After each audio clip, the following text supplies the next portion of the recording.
तो FIFA world cup 2026 के सारे क्वार्टर फाइनल मैचेस खत्म हो गए हैं और हमको हमारे 4 सेमीफाइनलिस्ट मिल गए इन स्पेन, अर्जेंटीना, इंग्लैंड और फ्रांस। और कल रात दो बहुत ही कंट्रोवर्शियल मैचेस हुए between Argentina and Switzerland and England and Norway, जहाँ पे काफी कंट्रोवर्सीज हुई, वीएआर कॉल्स हुए।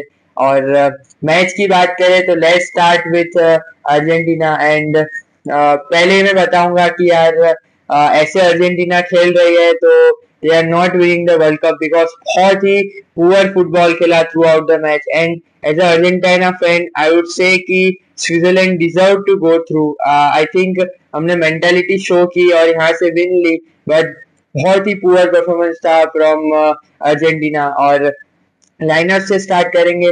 आई थिंक लाइनअप से ही हमको लग रहा था कि ये गेम में हम लोग स्ट्रगल करेंगे बिकॉज लास्ट मैच में हमने ये लाइनअप पुट की थी जहाँ पे हमने Dibu in goal, right back पे Molina, centre back partnership of Cuti Romero and Lisandro Martinez with Tagliafico at the left back, और 4 मैन मिडफील्ड डाली थी जहाँ पे Leandro Paredes, Alexis Mac Allister, Enzo Fernandez और रॉड्रिगो डीपॉल स्टार्ट कर रहे थे with 2 front strikers of Julian Alvarez और लियो मेसी। और ये लाइनअप से पता चल रहा था, as I said in my preview, कि स्कलोनी को बोल्ड कॉल्स लेने की जरूरत है, लाइनअप में चेंजेस करने की जरूरत है because this lineup is not working. हम बहुत ही नैरो फुटबॉल खेल रहे हैं, कोई अप टॉप विथ नहीं दे रहा है लेफ्ट हैंड साइड और राइट हैंड साइड, और कोई विंग प्ले नहीं है, बहुत ही नैरो प्ले है। और हम लोग डिफेंसिवली भी खुल गए थे उस लाइनअप में, but Scaloni went with this lineup again in the quarter finals. और आई थिंक मैंने स्कलोनी को ट्रस्ट किया। मैंने जब लाइनअप देखा आई थॉट कि यार this is not the best lineup, but Scaloni को ट्रस्ट करो। बट जो मेरे वरीज थे वो सभी मैच में हुए, जहाँ पे स्टार्ट ही हमने बहुत ही खराब किया था। और फर्स्ट 10 मिनट्स में काफी खराब स्टार्ट था, बट एक कॉर्नर मिलता है इन द 10th मिनट और लियो मेसी एक बहुत ही परफेक्ट बॉल डालते हैं और एलेक्सिस मैकेलिस्टर उसको हेड कर देते हैं इन द गोल, और 1-0 अहेड चले जाते हैं हम लोग। और मेरे को उधर से लगा कि यार स्टार्ट खराब हुआ हम लोग का, बट ये गोल के बाद हम लोग मोमेंटम पकड़ेंगे और स्विट्जरलैंड थोड़ा सा ज्यादा खुलेगी तो हम लोग को ज्यादा चांसेस मिल सकते हैं। But I would say hats off to Switzerland because उन्होंने काफी ब्रेव फुटबॉल खेला। और जो मैं सोच रहा था कि they would come up with a defensive approach और एक डिफेंसिव सेटअप में बैठेंगे, ऐसा बिल्कुल नहीं था। बहुत ही अटैकिंग अप्रोच और अटैकिंग माइंडसेट से आए थे, हाई प्रेस कर रहे थे अर्जेंटीना को और अर्जेंटीना को बिल्कुल बॉल नहीं रखने दे रहे थे। और डैन एंडोय और एम्बोलो राइट्स रन कर रहे थे फर्स्ट हाफ में, जहाँ पे डैन एंडोय का बहुत ही अच्छा गेम था और मोलिना को बिल्कुल पॉकेट कर दिया था। आई वुड से कि मोलिना को कवर देने के लिए डीपॉल, मेसी भी आ रहे थे पीछे because Molina was struggling very bad defensively. तो ये लाइनअप बिल्कुल वर्क नहीं कर रहा था फर्स्ट हाफ में। हम लोग बहुत ही स्ट्रगल कर रहे थे जहां पे हम लोग के पास पोजीशन ही नहीं आ रहा था और गेम स्विट्जरलैंड चला रही थी, डिक्टेट कर रही थी, जहां पे ग्रानिट जाका भी अच्छा खेल रहे थे और बॉल स्प्रे कर रहे थे, बट स्विट्जरलैंड के पास अब टॉप क्वालिटी लैग कर रहे थे वो लोग। और वो दिख रहा था कि वो लोग वो फाइनल बॉल्स नहीं डाल पा रहे और वो डिसाइसिव मोमेंट्स पे फिनिश नहीं कर पा रहे और चांसेस क्रिएट नहीं कर पा रहे। बट अगर कोई टॉप लेवल की टीम होती तो आई थिंक फर्स्ट हाफ में 2-0 या 3-0 अप हो सकती थी जैसा वो लोग फुटबॉल खेल रहे थे। बट फर्स्ट हाफ खत्म होता है और हम लोग 1-0 अहेड रहते हैं और कुछ लोग बोलेंगे कि हम लोग एक डिफेंसिव मास्टर क्लास दिखाया जहाँ पे हम लोग सिट बैक करके डिफेंसिवली थोड़ा सा सॉलिड लग रहे थे। बट आई वुड से कि हम लोग ऐसे डिफेंसिवली 1-0 की लीड नहीं खेल सकते हैं और ऐसा लग रहा था कि हम लोग कोई कोपा अमेरिका का मैच देख रहे हो बिटवीन इक्वाडोर और अर्जेंटीना, जहाँ पे अर्जेंटीना डिफेंड कर रही है 1-0 की लीड बिकॉज स्विट्जरलैंड के पास आई थिंक 57% पोजीशन था फर्स्ट हाफ में और वो लोग उसका सही से यूज नहीं कर पाए, चांसेस क्रिएट नहीं कर पाए। बाकी वो लोग थोड़ा सा थ्रेटन कर रहे थे, बट सेकेंड हाफ में भी फर्स्ट हाफ के स्टार्ट में कोई चेंजेस नहीं होते हैं और सेकेंड हाफ में भी स्विट्जरलैंड अपना गियर थोड़ा सा और अप कर देती है और अर्जेंटीना काफी स्ट्रगल करती है जहाँ पे बॉल ही नहीं मिलता है। और आई वुड से कि मेसी का भी थोड़ा सा ऑफ गेम जा रहा था बिकॉज उसको बॉल से प्रोवाइड नहीं कर पा रही थी अर्जेंटीना की टीम। और अगर आप फर्स्ट हाफ, अगर आपने मैच देखा तो आपने देखा होगा कि फर्स्ट हाफ के तो 10th मिनट पे अपने गोल मारा, उसके पहले 8 मिनट तक मेसी ने बॉल ही टच नहीं किया था, और उसने 8 मिनट और 10 मिनट के बीच में जो 3-4 टचेस लिए उसमें उसने 2 चांसेस क्रिएट किए और एक असिस्ट दे दिया। तो यू कैन सी कि हाउ मेसी इज डिलीवरिंग, और कैसे वो कैरी जॉब कर रहा है for Argentina in this world cup. But second half में भी सेम इश्यूज हो रहे थे, जहाँ पे हम लोग डिफेंसिवली थोड़ा सा ज्यादा खुल रहे थे, क्योंकि एक गेयर अप कर दिया था स्विट्जरलैंड ने फर्स्ट हाफ में। दे हैड द बॉल पर वो थोड़ा इंटेंसिटी लो था, because they didn't wanted to concede the second goal on the counter attack. But second half में थोड़ा सा और ज्यादा इंटेंसिटी बढ़ा देते हैं, और अर्जेंटीना बहुत ही पुअर फुटबॉल खेल रही थी, जहाँ पे उनके पास बॉल ही नहीं था, और ऐसा लग रहा था कि बस एक मोमेंट दूर है अर्जेंटीना कंसीडिंग से, और स्विट्जरलैंड सिर्फ एक मोमेंट पीछे है टू स्कोर द गोल। और वो मोमेंट आता है सेम मोलिना के फ्लैंक से, जहाँ पे 1-2 करते हैं डैन एंडोय, और डैन एंडोय एक ब्रिलियंट फिनिश करते हैं एंड 1-1 कर देते हैं। और जब 1-1 हुआ, आई थॉट कि this game is over, because उस टाइम पे जैसा स्विट्जरलैंड फुटबॉल खेल रही थी, ऐसा लग रहा था कि Switzerland are more capable of scoring a second goal in this match rather than Argentina, क्योंकि हमारे पास बिल्कुल पोजीशन नहीं था। हम लोग डिफेंसिवली काफी खुल रहे थे और डिफेंड कर रहे थे लाइक अ लो ब्लॉक टीम। और आई वुड से कि एलेक्सिस मैकेलिस्टर, एंजो फर्नांडिस का बहुत ही पुअर गेम था, और स्कलोनी का भी मैं आई वुड से कि आई डोंट अंडरस्टैंड चेंजेस क्यों नहीं आ रहे थे, ऑफ द बेंच प्लेयर्स क्यों नहीं आए थे, because Alexis Mac Allister, Enzo Fernandez को पहले ही सब ऑफ करना चाहिए था, और दोनों आई वुड से फ्यूम्स पे खेल रहे थे। प्लस आई वुड से एक ही मिडफील्डर था जो आई थिंक अभी अर्जेंटीना में सबसे इनफॉर्म है, और दैट इज लिएंड्रो पैरेडेस, और उसका आई वुड से बहुत ही अच्छा परफॉर्मेंस था, बिकॉज हमने जो डिफेंसिवली हम लोग जो खुल रहे थे उसमें जो उसने इंटरसेप्शंस किए, टैकल्स किए, और वो जो गेम स्टॉप कर रहा था, स्विट्जरलैंड का मोमेंटम स्टॉप कर रहा था, उससे काफी हद तक स्विट्जरलैंड अपना मोमेंटम पकड़ नहीं पा रही थी, और परेडेस का बहुत ही ब्रिलियंट गेम था। और उसकी वजह से मिडफील्ड में आई वुड से स्विट्जरलैंड थोड़ा सा स्ट्रगल कर रही थी। बाकी एंजो फर्नांडिस और एलेक्सिस मैकेलिस्टर का काफी बुरा गेम था। आई वुड से डीपॉल का भी ये बेस्ट गेम नहीं था, काफी एवरेज लगा मुझे डीपॉल भी ये गेम में, बट ट्रैक बैक करके डिफेंसिवली हेल्प कर रहा था मोलिना के साइड में। बट 1-1 होता है वहां पे मैच, और उसके बाद कंट्रोवर्शियल मोमेंट आता है, जहां पे कुछ मिनट्स बाद ही लिएंड्रो परेडेस एक टैकल करते हैं और एम्बोलो गिर जाते हैं, और लिएंड्रो परेडेस को एक येलो कार्ड मिल जाता है, और उसके बाद रेफरी वीआर पे जाते हैं चेक करने। सो आई थॉट कि लिएंड्रो परेडेस का येलो को रेड कार्ड का चेकिंग हो रहा है आई थिंक, बट यहाँ पे कुछ अलग ही सीन था, जहाँ पे एम्बोलो का जो डाइव था वो चेक हो रहा था, और ऐसा वीआर ओवरटर्न कर रही थी लिएंड्रो परेदेस का येलो कार्ड, जो भी नया रूल आया है मिस्टेकन आइडेंटिटी, वो रूल का यूज करके रेफरी चेक कर रहे थे कि ये लिएंड्रो परेदेस का फाउल है या नहीं है, उनको येलो कार्ड मिलना चाहिए या नहीं मिलना चाहिए। और वो जब फाउल चेक हुआ तो वहां पे दिखा कि क्लियरली एम्बोलो डाइव कर रहे हैं और कोई कांटेक्ट नहीं था लिएंड्रो परेदेस का, वो ब्लूटूथ टैकल जो बोलते हैं वैसा सा सीन था। और लिएंड्रो परेदेस का जो टैकल था उसके टैकल और उसके येलो कार्ड को ओवरटर्न हो जाता है, और एम्बोलो को डाइव करने के लिए सेकेंड येलो कार्ड मिल जाता है, जो ऑलरेडी येलो कार्ड पे थे उनको सेकेंड येलो मिल जाता है, और स्विट्जरलैंड को रेड कार्ड मिल जाता है। और एक काफी कंट्रोवर्शियल मूवमेंट होता है, बिकॉज कुछ समय तक सब फैंस समझ नहीं पा रहे थे ये क्या हो रहा है, बट धीरे धीरे समझ में आया this is a new rule, जहाँ पे वी आर मिस्टेकन आइडेंटिटी के हिसाब से रेफरी को बता सकता है कि ये फाउल नहीं था और ये येलो कार्ड आप ओवरटर्न करो। और रेफरी चेक करने गए और उसने देखा कि एम्बोलो डाइव कर रहे हैं, और एम्बोलो ऑलरेडी येलो कार्ड पे थे,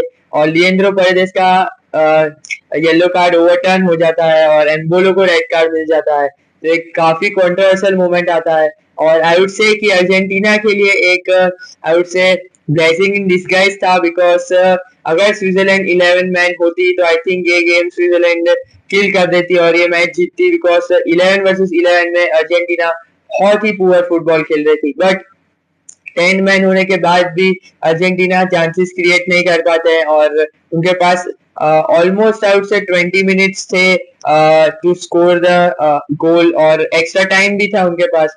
बट मैच एंड होता है एट 1-1 और चेंजेस भी हमको ज्यादा देखने को नहीं मिलते हैं। हम सिर्फ एक ही चेंज देखते हैं जहाँ पे निकोलस टेग्लियाफिको की जगह निको गोंजालेस आते हैं आफ्टर स्विट्जरलैंड गॉट 10 मैन। और स्कलोनी का अप्रोच मेरे को बिल्कुल समझ में नहीं आया। बट मैच 1-1 होता है और match goes to extra time जाता है और हमने चेंजेस भी नहीं किए थे इन 90 मिनट्स ऑफ फुटबॉल, जहाँ पे हमने सिर्फ लौतारो मार्टिनेस और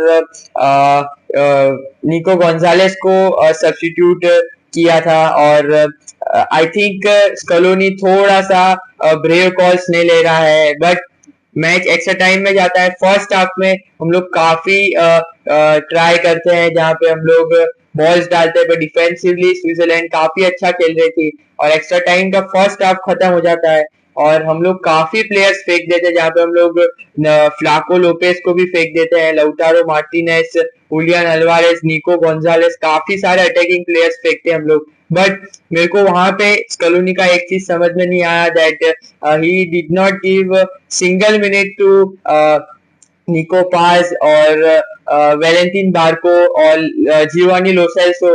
वहां मेरे को समझ में नहीं आया और आई थिंक फ्रेश लेग्स लाने चाहिए थे। और जो आप देख सकते हो कि जो सेकेंड हाफ स्टार्ट हुआ एक्स्ट्रा टाइम का, वहां पे थियागो अल्माडा का परफॉर्मेंस बहुत ही सॉलिड था, जो फ्रेश लेग्स थे उनके और उनके आने के बाद काफी मोमेंटम अर्जेंटीना के पास जा रहा था और बहुत अच्छा फुटबॉल खेल रहे थे, चांसेस क्रिएट कर रहे थे, शॉट्स ले रहे थे थियागो अल्माडा।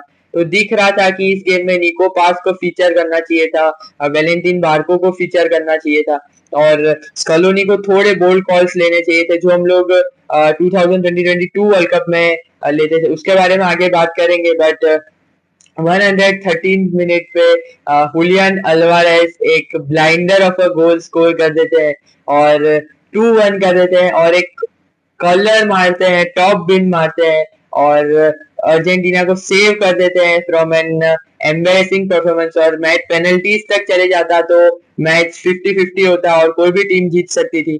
बट उस हुलियन अल्वारेस के गोल से अर्जेंटीना 2-1 हो जाती है और लेटर 128 मिनट पे लाउटारो मार्टिनेज 3-1 करके मैच किल कर देते हैं for Argentina. But hats off to Switzerland, because उनका बहुत ही अच्छा परफॉर्मेंस था एंड अगर 11 मैन रहता और I think Switzerland were the better teams और अगर इस मैच में अर्जेंटीना हार जाती तो I think Switzerland deserve to go through, because उनका एक जनरेशनल परफॉर्मेंस देखा हमने and hats off to Switzerland. But Argentina और स्कलोनी की बात करें तो आई थिंक जो मैं बोल रहा था 2022 वर्ल्ड कप के बारे में, वहां हमने देखा था कि एलेक्सिस मैकेलिस्टर, एंजो फर्नांडेस, वो सब स्टार्टर्स नहीं हुआ करते थे उस टाइम पे। बट उन्होंने उसको इंटीग्रेट किया स्कलोनी ने उन प्लेयर्स को और स्टार्टर्स बनाया। यहाँ पे तो हम लोग निको पास, वेलेंटिन बार्को वगैरह को हम ऑफ द बेंच भी मिनट्स नहीं दे रहे हैं और ब्रेव कॉल्स नहीं ले रहा है लियोनेल स्कलोनी और this is unacceptable performance from Argentina. और आई थिंक रिजल्ट अच्छा आ गया, हम लोग सेमीफाइनल्स में पहुंच गए। बट ऐसा खेलेंगे तो Argentina is not winning the world cup और एक एम्बेसिंग डिफीट हम ले सकते हैं अगेंस्ट इंग्लैंड। और मेसी, ऐसा लग रहा है कि अगर मेसी कुछ स्टेप अप नहीं करेगा मैच में तो अर्जेंटीना इज डेड। और इस मैच में हुलियन अल्वारेस ने स्टेप अप करके लेट विनर मार दिया, बाकी इट वॉज ओनली मेसी। और ऐसा लग रहा था हम वो 2018-2019 वाली बार्सिलोना देख रहे हैं, जहाँ पे अगर मेसी कुछ करेगा तो कुछ होगा या लुइस सुआरेस, बाकी पूरा टीम यहाँ पे क्रैप लग रहा है। और आई थिंक सभी प्लेयर्स को स्टेप अप करना बहुत ही जरूरी है एंड मोस्ट इम्पोर्टेंटली स्कलोनी को स्टेप अप करना पड़ेगा। आई थिंक लाइनअप पे चेंजेस लाने पड़ेंगे, बहुत ही जरूरी है एंड आई थिंक एक प्रॉपर विंगर आउटलेट डालना पड़ेगा।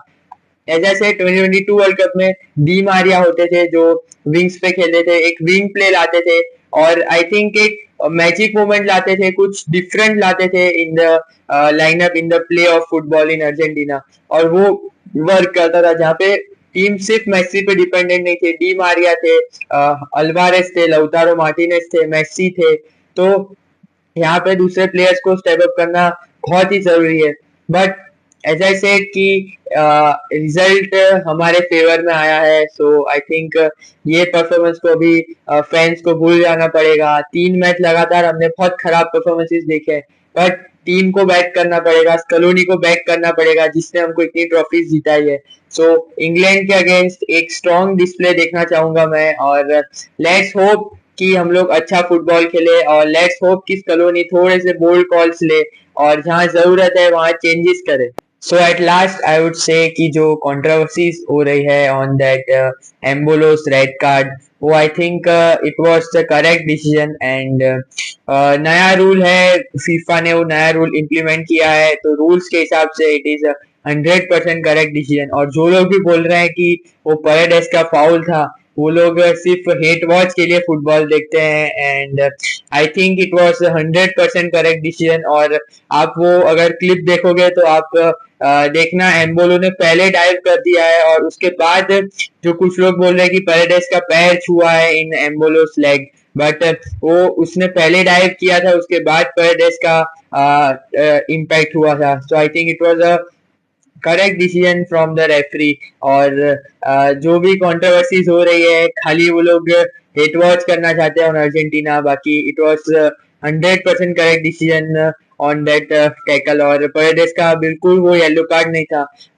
So now Argentina will face England in the semifinals, और एक बहुत ही अच्छा मैच होगा। आई थिंक दो प्रेगमेटिज्म वाली साइड्स एक दूसरे को फेस करेंगी, और दोनों ही साइड्स डिफेंसिवली काफी सॉलिड रहती है और ट्रांजिशन पे अपना फुटबॉल खेलती है।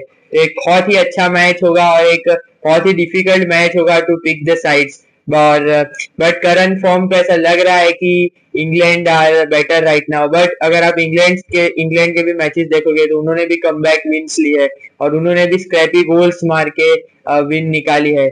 सो हमारे प्रीव्यू वीडियो में हम लोग डिटेल में बात करेंगे about England versus Argentina match. But ये विन के बाद आई थिंक हमें एक मेंटालिटी बूस्ट जरूर से आएगी, और we have to step up और टू विन अगेंस्ट इंग्लैंड। और I think we will step up, और हम लोग डिटेल में बात करेंगे in our preview video. But poor performance but a great result for Argentina. और आई थिंक अभी ये परफॉर्मेंस भूल के now the all focus should be on the semifinals. So ये था मेरा video on the match between Argentina और Switzerland. और कमेंट करिए आपको ये वीडियो कैसा लगा, और अगर आपने ये वीडियो को अभी तक लाइक नहीं किया है तो make sure to like the video and hit the notification bell, और सब्सक्राइब कर दीजिए अगर आपने अभी तक चैनल को सब्सक्राइब नहीं किया है। Till then, Visca Barça.